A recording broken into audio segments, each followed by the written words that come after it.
Ladies and gentlemen, we are going to watch today. It's a short clip that was sent our way. It's only 25 seconds long. We're going to stretch this out to 30 minutes. It is Daniel Craig's farewell speech on the last day of filming No Time to Die. I already got thoughts about No Time to Die that I do want to share, and then I'm sure this is going to generate some more thoughts, but obviously we'll reserve all that commentary after we check this out. Let's see what he had to say. I'm guessing he's like, finally, I'm done. Bye. Never call me. Never text. Agony. I never want to think of it again. 4 more Knives Out sequels coming.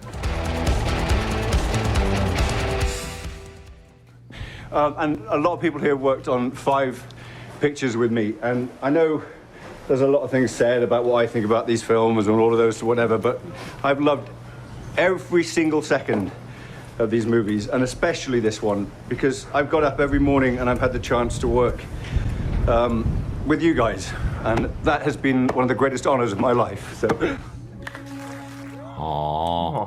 But I wanted it to continue. Why is it only 25 seconds? I mean, that speaks volumes.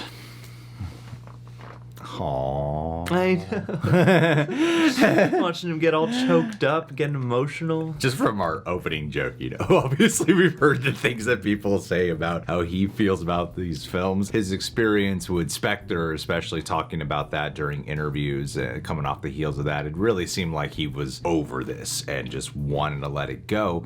But he didn't strike me as the kind of actor who would want to go out on a note that's just like passive about it. He would want this to end strongly, and I think this speech right here, just seeing how emotional he's getting, I imagine he's probably even more invested in this than he was in Spectre. Oh, absolutely. Yeah. I mean, this might be the deepest investment we see from him, because this is, you know, other the than last... Casino Royale. Yeah, I mean, like, you know, you got your first one where it's like you have to make the stamp and you have to prove it, and especially for him, because everyone's like, can't have a blonde Bond, who's this guy? And he's, you know, been so definitive for this generation. He's the kind of actor who wouldn't also want to leave on just the public perception of that, you know. I think he would want to come back in and be like, no, let's do this right, and I really want to have my full investment and not be distracted by the anguish of making one of these. I'm sure this speech was probably a little bit longer, started a tad bit earlier, but for him to specifically say, like, I know there's a lot of things said about how I feel about working on these, for him to communicate that to the crew, as he stated here, I've worked with these guys for some of them here for like 5 films by this point. More than letting the audience know that, it's important to let these guys know it. Like, the people who he's worked with for so long show that he has enjoyed his time here. Like, he knows these people work super hard too, and sacrifice a lot of time and energy to put these films together as well. So to make that abundantly clear to them, like, trust me, this experience has been worth it. I have cared this entire time, and I have loved being here with all of you. That's probably the most important thing to communicate. Otherwise, he might do something in the future, a few years from now, then he gets canceled because some crew members talk smack on him. You know what I mean? That's right. This is his moment to make himself cancellation proof. Yeah, that's what he has to do right there. Work up a few tears, make it convincing, you know, make sure someone gets on video. I'm really hoping this movie does well. They've reached a point where they can't push it anymore, and it's just cost them a lot of money. From what I've heard, in order for this movie to just even break even, it has to make like $5 billion. No,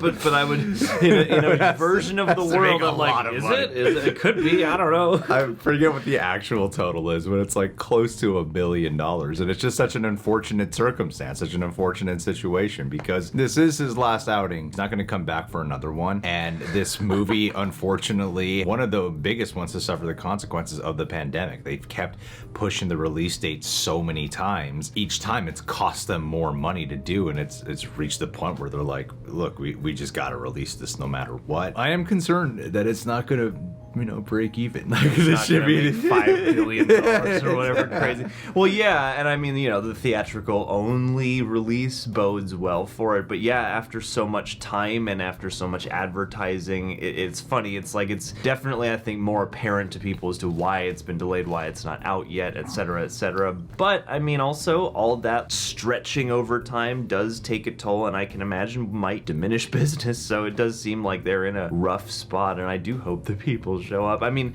you know, that could also help too because it's given us more time to miss Bond and to crave, you know, at least that kind of adventure again. We had the final trailer that came out. We didn't react to it, but I did end up watching it. It was interesting watching it because I'm like, there's not a lot of new footage in this final trailer. It's a pretty similar trailer. I hear the movie is like almost 3 hours long. It's supposedly the longest runtime for any James Bond film ever. I think it's well earned by this point, especially when they want to do a solid conclusion on the Daniel Craig tale itself. So I'm excited for it, and I'm hoping the excitement for it hasn't been completely diminished because now that theaters have been opening back up, box office has been seeing a tick up. A little bit concerned for the film and the fact of how it's got so much competition now too. It's like we got so many films stacked from October to December now that are all coming out. So it just seems like such a busy time for it to come out. So it's like before it had more leeway for a box office run to be number one for a few weeks, its competition has severely increased. And to be honest with you, this speech is the thing that has made me care the most about it doing well. Out of anything I've seen so far, more than any of the trailers and knowing just some behind the scenes stuff, this read so sincere to me that I'm like, man, it's not just Daniel Craig who, you know, put his heart and soul into it. It's all these people. It's a family, and for a franchise like this, I mean, I gotta imagine that a lot of the same people do work on these. So more so than many movies, it probably does have to be a tight-knit family unit. Yeah. You know? Or they could just release it simultaneously on Peacock. That's the place for it. Go to Peacock, get interrupted by commercials, even if you have the premium. That's the ideal. Well, guys, no time to die. You gonna watch it in the theaters when it comes out? What'd you think of Daniel Craig's speech? Be curious to hear your thoughts down below. Subscribe, click that bell, hit that like button, and last but not least, there's only one person to shout out for this one. John and I did not even say who it is, but I think when I count down, we're gonna know. 3, 2, 1. Mikhail Linden. Take it away, John. Mikhail, I feel for you right now because it's been such a long wait. You've had all this time. You even got the thing waiting for James Bond. It's almost like you fell victim to some kind of master plan out of one of these movies, but the wait is soon to be completed, Mikhail. Next year, you will finally have the ultimate, the final Daniel Craig Bond movie, and then begins the horrifying prospect of thinking, who's gonna take up the mantle now? Lashana Lynch. Or Lashana Lynch. I was gonna say Mikhail should throw his hat in the ring, but you know what, Mikhail, don't even bother. Lashana Lynch, you could be like a great Q. I bet you've got some technical know-how. But anyway, buddy. Helen Mirren's playing Q in the next one. Helen Mirren? Oh, that's good. That's great.